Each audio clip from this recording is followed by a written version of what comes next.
आज की वीडियो में हम बात करने जा रहे हैं न्यूक्लियस की। न्यूक्लियस का स्ट्रक्चर देखेंगे और उसके स्ट्रक्चर की बात करेंगे, उसके फंक्शन की बात करेंगे। तो न्यूक्लियस की डिस्कवरी की बात करें तो न्यूक्लियस की जो डिस्कवरी है वो 1831 में किसने की थी? रॉबर्ट ब्राउन ने करी थी। ये double membrane bound cell organelle है, जो कि जिसको हम control centre of the cell भी कहते हैं।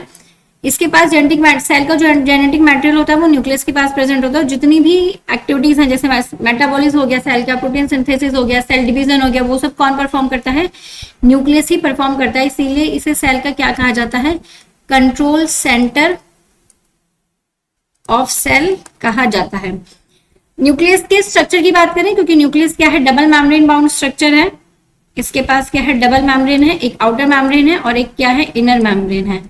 जो आउटर मेम्ब्रेन है वो डिसकंटिन्यूअस मेम्ब्रेन होती है और इसी आउटर मेम्ब्रेन से ये रहा किसका फॉर्मेशन हो रहा होता है? एंडोप्लाज्मिक रेटिकुलम का फॉर्मेशन होता है। एंडोप्लाज्मिक रेटिकुलम भी कौन सी? रफ एंडोप्लाज्मिक रेटिकुलम का फॉर्मेशन होता है, जिसके पास क्या है? राइबोसोम प्रेजेंट होते हैं।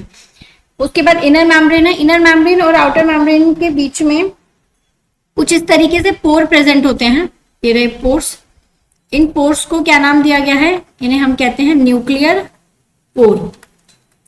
ये क्या काम करते हैं? मटेरियल के एक्सचेंज में, मटेरियल का जो एक्सचेंज है वो इजीली हो जाता है इन पोर्स के थ्रू।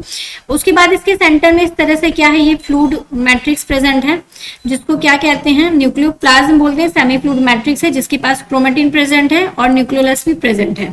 न्यूक्लियोलस क्या है? एक नॉन मेम्ब्रेन बाउंड स्ट्रक्चर है। इस तरीके का नॉन मेम्ब्रेन बाउंड स्ट्रक्चर है, जो कि राइबोसोमल आरएनए सिंथेसिस और राइबोसोम फॉर्मेशन में क्या करता है? हेल्प करता है, उसके लिए रेस्पॉन्सिबल होता है। अब बात करते हैं क्रोमेटिन की। क्रोमेटिन क्या है? क्योंकि इसके पास क्या है? क्रोमेटिन है। क्रोमेटिन एक कलर्ड थ्रेड है। क्रोमेटिन का मतलब क्या है? कलर्ड थ्रेड है, जिसको हम क्या करते हैं? बेसिक डाई से स्टेन कर सकते हैं। It can be stained with basic dye. और बाद में इसी कलर्ड थ्रेड को फ्लेमिंग ने क्या नाम दे दिया था? क्रोमेटिन नाम दिया है। तो क्रोमेटिन की जो नेमिंग है वो किसने दी है? जो नेमिंग है वो किसने करी है? फ्लेमिंग ने करी है। उसके बाद अगर इसकी बात करें क्रोमेटिन की, तो ये एसिडिक होते हैं नेचर में। ये कैसे होते हैं? एसिडिक होते हैं नेचर में क्रोमेटिन। अब क्रोमेटिन दो टाइप के हो सकते हैं, यू क्रोमेटिन और हेट्रोक्रोमेटिन। यू क्रोमेटिन जो कि क्या है? ट्रांसक्रिप्शनली एक्टिव है और लूजली पैक्ड है। ये रहे, ये लूजली पैक्ड है और लाइटली स्टेन्ड होते हैं यू क्रोमेटिन। जबकि जो हेट्रोक्रोमेटिन है, ये रहे हेट्रोक्रोमेटिन, ये क्या है? डेंसली टाइटली पैक्ड होते हैं, डेंसली स्टेन्ड होते हैं और ये ट्रांसक्रिप्शनली इनएक्टिव होते हैं हेट्रोक्रोमेटिन। ये रहा क्रोमेटिन, जिसको जेनेटिक मटेरियल भी कहा जाता है, जो कि जिसके पास क्या है? डीएनए है और क्या है? प्रोटीन प्रेजेंट होता है। यही क्रोमेटिन बाद में जाके सेल डिवीजन के टाइम कंडेंस होते हैं और इस तरीके से क्रोमोसोम का जो फॉर्मेशन है वो क्रोमेटिन से होता है। तो प्राइमरी फंक्शन की बात करें अगर हम सेल की, तो प्राइमरी फंक्शन इसका क्या है? ये कंट्रोल करता है मेटाबॉलिज्म को, सेल को। और ब्लूप्रिंट, जो प्रोटीन सिंथेसिस के लिए जो ब्लूप्रिंट है वो कौन प्रोवाइड करता है? क्रोमेटिन ही प्रोवाइड करता है। तो न्यूक्लियस, इसको हम क्या कहते हैं? सेल का कंट्रोल सेंटर कहते हैं। इसकी डिस्कवरी किसने की? रॉबर्ट ब्राउन ने करी 1831 में। सेल के मेटाबॉलिज्म, एक्टिविटी, जेनेटिक स्टोरेज का काम किसका है? न्यूक्लियस का काम है।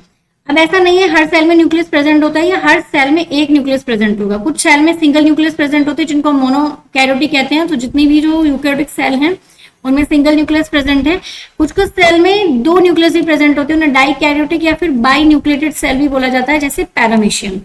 उसके अलावा कुछ सेल ऐसी होती है जिनके पास मल्टी न्यूक्लिएटेड है, जो बहुत सारे न्यूक्लियस प्रेजेंट है, इनको कहते हैं सिनोसाइटिक। एग्जांपल है राइजोपस।